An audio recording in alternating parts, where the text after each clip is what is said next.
Guys, I installed FAUX LOCS without the crochet hoop in this video. There are different kinds of FAUX LOCS. There are ones that has hoop and the one that doesn't have hoop. So the one I installed in this video is one that doesn't have hoop, and I installed it on Comfort My Friend. So sit back, relax, turn on your post notification and subscribe. Enjoy the video.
So fun. If you want to attach this FAUX LOCS to the hair, all you need to do is start it by weaving the hair to the middle point, like the middle point of the weaving. You now add the FAUX LOCS to the hair. I did this like this because this FAUX LOCS doesn't have the crochet loop to attach it. So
So guys, as you can see, I'm almost done with attaching the crochet FAUX LOCS. I'm very sorry to show you guys another clip because I forgot to actually record when I was wrapping Comfort's hair.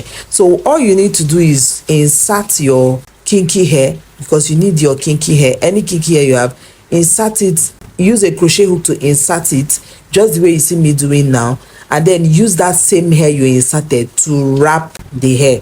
So I'm going to use that same hair to wrap Comfort's hair to the exact place that the locks are inserted starts from. I don't know if you understand. So guys, when you're collecting your kinky hair, make sure you're collecting a very small quantity, and this is how you wrap. You just wrap it to the exact place that the FAUX LOCS you inserted stopped, and that is all. You are good to go. So I just want to use this my FAUX LOCS video as an example for you guys, because I forgot to actually record while I was wrapping. I guess I was really entangled with getting the hair done, so I'm sorry for that. So this is the final look of the hair. She loves it, and I also liked it. I also made my own after now, but after this video I'm going to be giving you guys the pros and the cons of using this FAUX LOCS hair, because I have a lot to say about it. I'm going to be giving you that, and then after watching the pros and cons, if you like it, you can still go ahead and do it. So thank you for watching. Do well to subscribe, turn on your post notification, give this video a thumbs up,